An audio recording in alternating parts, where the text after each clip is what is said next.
Esse é o canal acadêmico, eu sou o Dr. Antônio Schultz. De maneira que nesse vídeo nós daremos sequência a essa série de vídeos que eu venho elaborando referentemente a um conteúdo direcionado para a preparação para concursos na área de odontologia relacionados com o conteúdo da patologia oral. Contudo, eu elaboro esse conteúdo não somente direcionado para o concurso público, de maneira que, se você, porventura, não lograr êxito na aprovação do concurso público, esse tempo que você despendeu nessa preparação, você possa utilizar no seu consultório. De maneira que, nesse vídeo de hoje, nós estudaremos, talvez, uma das 3 lesões mais questionadas em concursos públicos na área de odontologia, qual seja, e relacionada com o conteúdo de patologia oral, evidentemente, qual seja o cisto dentígeno. O cisto dentígeno, conjuntamente com os ameloblastomas e com os carcinomas de células escamosas da boca, que é a minha especialidade, eu desenvolvi a minha tese de mestrado na Faculdade de Odontologia do Rio de Janeiro, relacionado com o câncer bucal, constitui talvez as 3 questões mais questionadas em concursos públicos. E antes de nós adentrarmos no tema referentemente ao cisto dentígeno, nós vamos situar o cisto dentígeno no contexto dos cistos do complexo maxilofacial. Basicamente, esses cistos do complexo bucomaxilofacial, eles se dividem em cistos dos ossos maxilares e cistos dos tecidos moles. Os cistos dos ossos maxilares, eles dividem em cistos odontogênicos e cistos não odontogênicos. Lembrando para vocês que os cistos não odontogênicos, eles são basicamente aqueles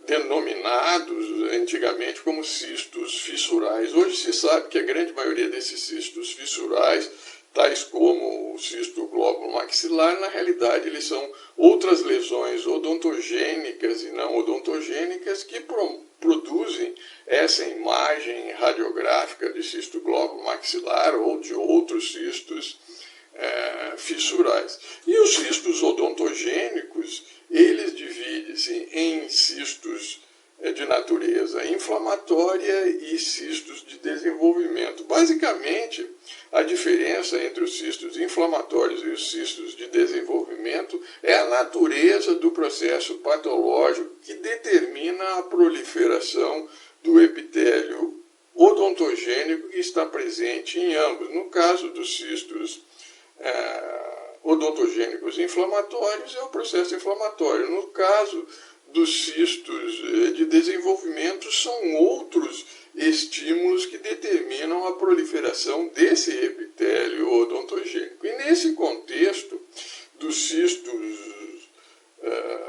odontogênicos dos maxilares, o cisto mais frequente é o cisto radicular, que é um cisto de natureza inflamatória. Contudo, se o questionamento for qual o cisto odontogênico de desenvolvimento mais frequente, nesse caso é o cisto dentígeno, que conjuntamente com o queratocisto odontogênico constitui os 2 cistos de desenvolvimento mais frequentes dos ossos maxilares. No mais, eu aconselho você a continuar assistindo esse vídeo, que eu apresentarei os aspectos clínicos, os aspectos radiográficos e histopatológicos dessa lesão bastante questionada em concursos públicos.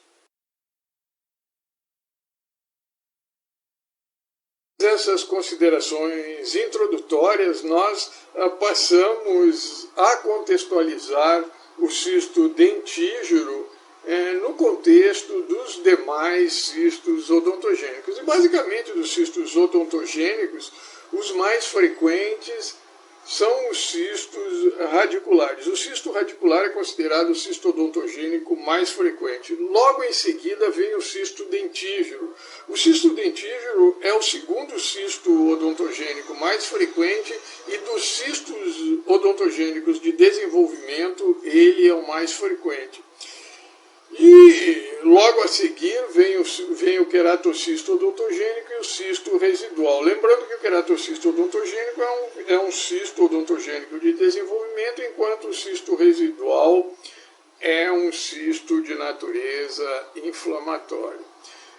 Relativamente à faixa etária, o cisto radicular, o cisto periapical, ele ocorre mais frequentemente na segunda, terceira e quarta década de vida, com o pico de incidência na segunda década de vida e sendo mais frequente em homens do que em mulheres.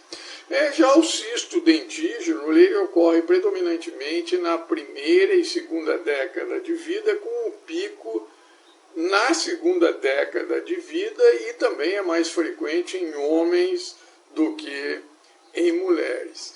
Já o queratocisto odontogênico, ele apresenta dois picos de maior incidência. Um pico de maior incidência na segunda década de vida e outro na sexta década de vida. Então, dois picos, um na segunda e outro na sexta. Primeira, segunda, terceira, quarta, quinta, sexta década de vida. Então, na sexta e na segunda década de vida, sendo também mais frequente em homens do que em mulheres. Referentemente à localização do cisto dentígeno, as localizações preferenciais para o cisto dentígeno são em mandíbula, na região de molar e em maxila na região anterior de incisivos e caninos.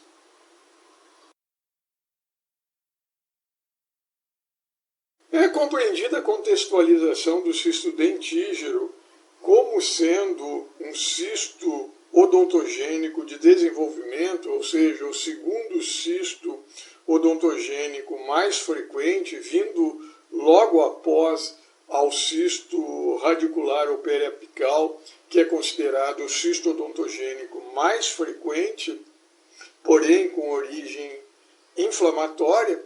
O cisto dentígeno ou folicular, ele é considerado o cisto odontogênico mais frequente, tendo origem no desenvolvimento dentário.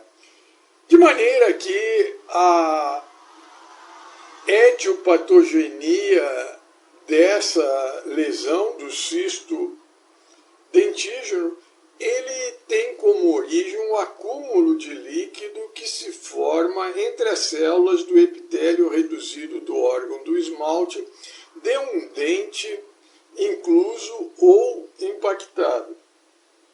É importante relembrar que o epitélio reduzido do esmalte, ele tem a sua origem no epitélio externo do órgão do esmalte, de maneira que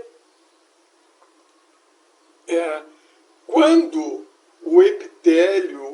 o dente está próximo da sua erupção, esse epitélio externo do órgão do esmalte, ou seja, os ameloblastos que constituem esse epitélio externo do órgão do esmalte, eles sintetizam esse epitélio reduzido do esmalte que recobre a coroa do dente em erupção, de maneira que quando o dente entra em contato com seu antagonista, em decorrência da abrasão do dente em erupção com o antagonista, esse epitélio reduzido do órgão do esmalte, ele desaparece, o que não ocorre quando o dente está incluso ou impactado. É importante ressaltar que, a despeito de alguns professores universitários, alguns dentistas, não fazerem a distinção entre um dente incluso e um impactado, para os mais eruditos há uma pequena diferença. Um dente impactado é aquele que não erupcionou, que não atingiu a sua posição funcional na arcada dentária em decorrência de encontrar de permeio nesse trajeto de erupção um obstáculo mecânico, seja ele uma peça dentária, como por exemplo um dente descido que permaneceu retido na arcada dentária, além do tempo necessário, ou então que não erupcionou em decorrência de encontrar uma alteração patológica, como por exemplo uma neoplasia, um tumor odontogênico, um cisto odontogênico, que não erupcionou. De uma maneira bastante didática, por exemplo, aquele dente que foi envolto por uma neoplasia, como por exemplo um queratocisto odontogênico, ou então um ameloblastoma unicístico, que permanece no interior dessa massa tumoral, é um dente incluso. Agora, aquele dente que não erupcionou porque encontrou no seu trajeto de erupção um ameloblastoma, esse é um dente impactado, ou então encontrou um elemento dentário que deveria já ter sido esfoliado e não foi. Esse é um dente impactado. Isto posto, atribui-se para o cisto dentígero, na sua quase totalidade das lesões, uma etiopatogenia de desenvolvimento, enquanto umas raras lesões, ou seja, aqueles cistos dentígeros ou foliculares em que esse acúmulo de líquido no interior desse epitélio ou entre as células desse epitélio reduzido do órgão do esmalte que recobre o folículo pericoronário do dente incluso ou impactado prolifera mediante a ação flogógena estimuladora de um processo inflamatório decorrente de uma infecção de natureza endodôntica no ápice de um dente descido. Esse cisto dentígero ou folicular ou cisto paradental apresenta uma etiologia inflamatória. Isto posto, o aspecto clínico do cisto dentígero, usualmente ele apresenta pequeno tamanho, é assintomático e é descoberto mediante o exame radiográfico de rotina. Eventualmente, algumas lesões podem crescer, atingir grande volume, causar expansão das corticais óssea e causar reabsorção radicular. E quando secundariamente infectado, produzir uma sintomatologia dolorosa, mas não é o usual.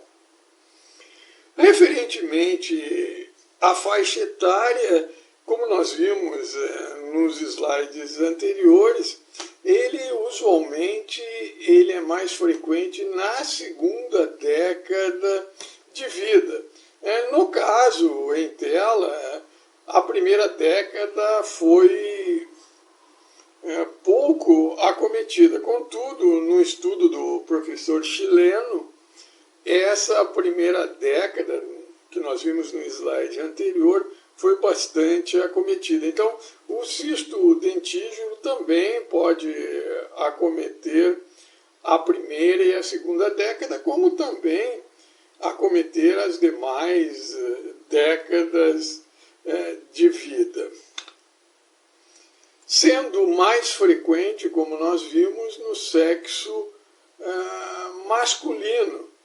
Entretanto, essa distribuição pode apresentar alguma variação de maneira a essa diferença entre os sexos ser mínima referentemente à frequência. Como nós vimos também relativamente à localização, ele é mais frequente em mandíbula na área de molares. enquanto que na maxila ele é mais frequente na região anterior de incisivos e caninos.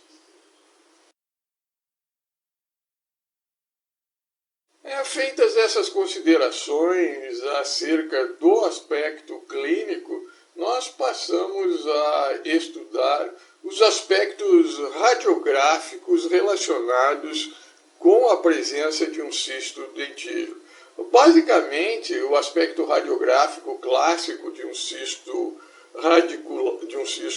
dentígeno é basicamente a presença de uma área radiotransparente relacionada com a coroa de um dente incluso ou impactado, de maneira que essa área radiolúcida ou radiotransparente unilocular pode apresentar três variantes. A variante central é aquela que envolve a coroa, somente a coroa de um dente incluso ou impactado.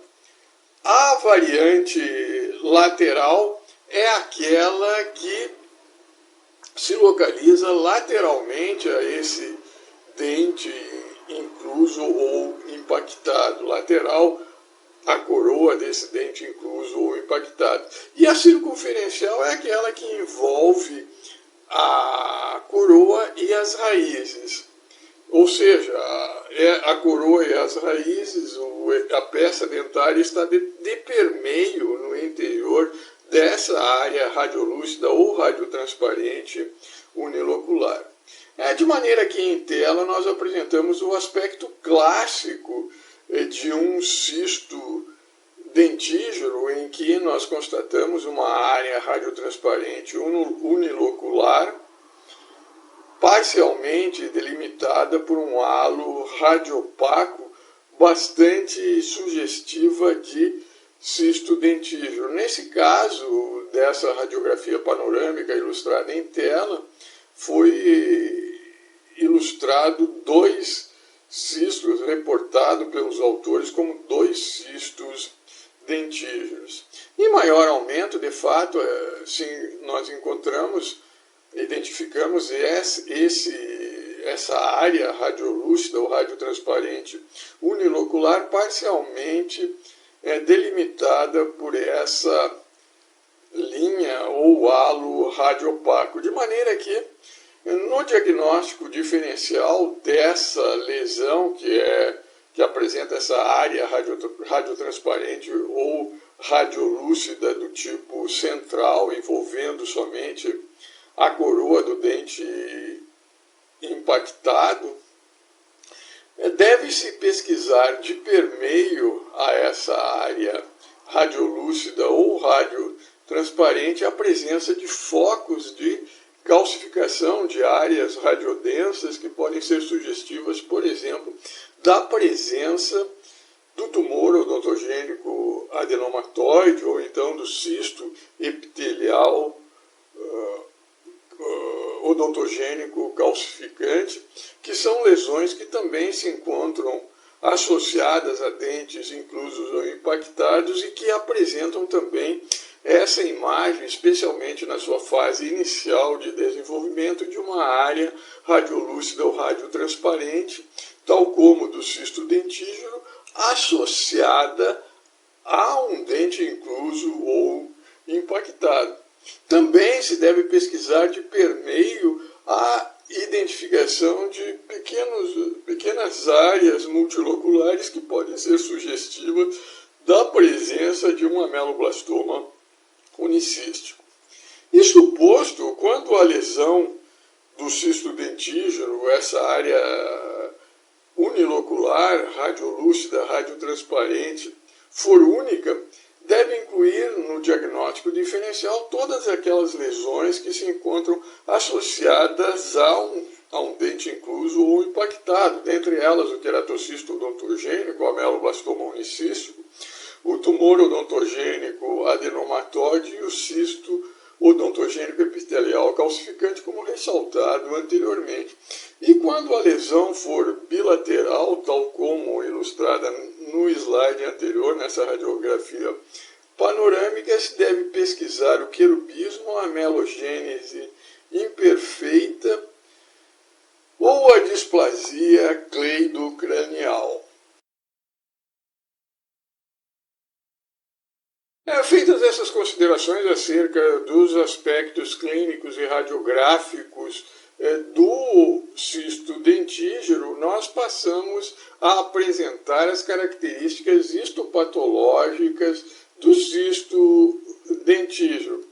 Características essas que não são muito complicadas. E basicamente é uma cavidade patológica delimitada, revestida por uma cápsula cística, sendo que essa cápsula cística apresenta um epitélio estratificado escamoso, que pode ser queratinizado ou não, no caso é não queratinizado, em que esse epitélio estratificado escamoso, ele reveste, ele recobre uma cápsula de tecido conjuntivo, contendo no seu interior fibroblastos,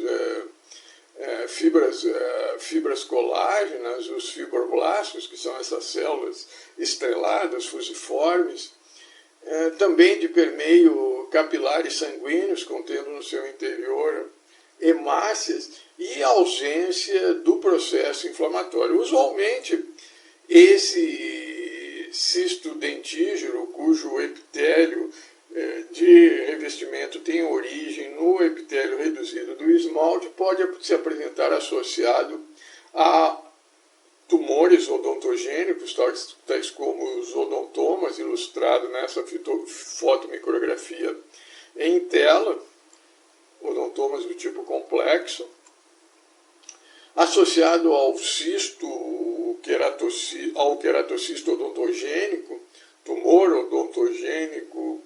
tumor queratocístico odontogênico, em que nós encontramos o queratocisto do tipo, acredito eu, que paraceratinizado pela ausência da camada de células granulosas associada a um cisto dentígero, a um epitélio de revestimento cístico do tipo estratificado escamoso, característico do cisto dentígero.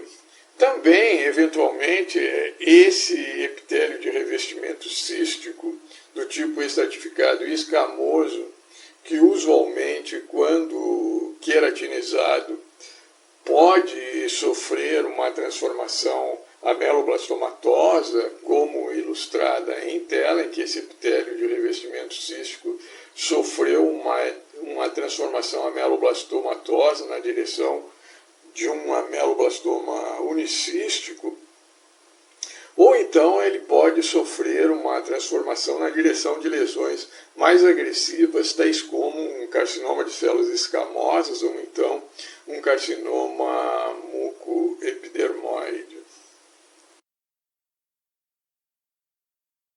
Relativamente ao tratamento do cisto dentígero, é basicamente a enucleação do cisto dentígero, ou seja, a remoção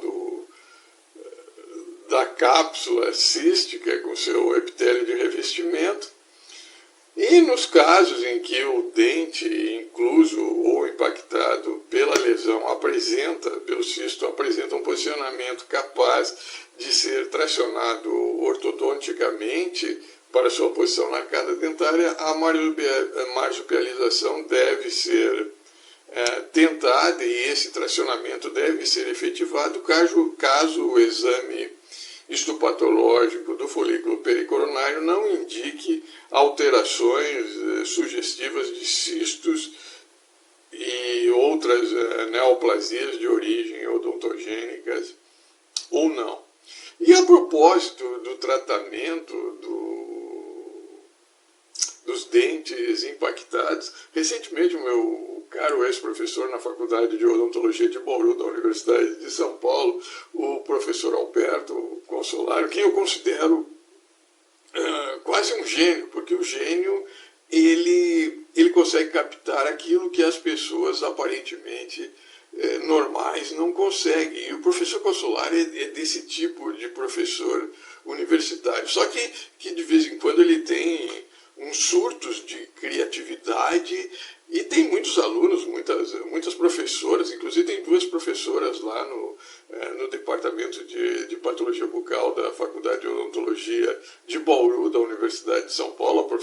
Lara e a professora Denise Tostes de Oliveira, que acreditam em muito desses surtos de criatividade do professor Cancelaro.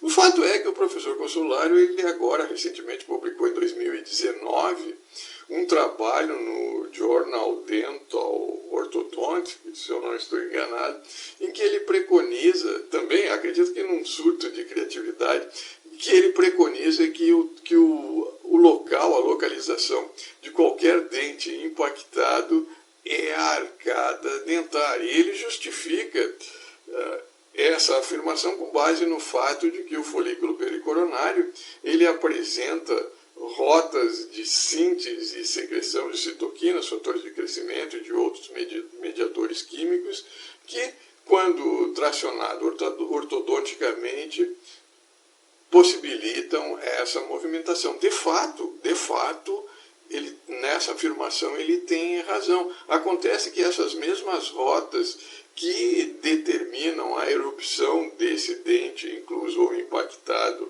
para sua posição na arcada dentária também podem promover a proliferação de restos epiteliais de estruturas presentes nesse folículo pericoronário. E a propósito disso, recentemente, um grupo de professores indianos ele reportou na literatura um trabalho em que folículos pericoronários, mesmo radiograficamente, apresentando a espessura de até 3 milímetros, que é considerada radiograficamente normal, esse halo radiolúcido envolvendo o dente incluso ou impactado, apresentavam alterações sugestivas de cistos e tumores odontogênicos ou não, dentre os quais o ameloblastoma, o fibroma odontogênico, o neuroma, neurilenoma, dentre outras neoplasias. De maneira que, com toda a vênia, essa afirmação do meu caro professor Alberto Consolaro, ela não deve ser generalizada. Eu entendo até mesmo que aqueles dentes impactados cujo folículo pericoronário não apresenta essas alterações iniciais de cistos e tumores odontogênicos ou não, pode ser tracionado para a sua posição na arcada dentária. Contudo, aqueles dentes impactados, inclusos, que apresentam um posicionamento desfavorável a esse tracionamento ortodôntico e que, além de apresentar essas alterações, apresentam um posicionamento que não é favorável a esse tracionamento, eu entendo que, nesse caso, talvez a melhor conduta, o melhor local para esses dentes inclusos e impactados seja um recipiente com formol. No mais, um grande abraço e nos vemos no próximo vídeo.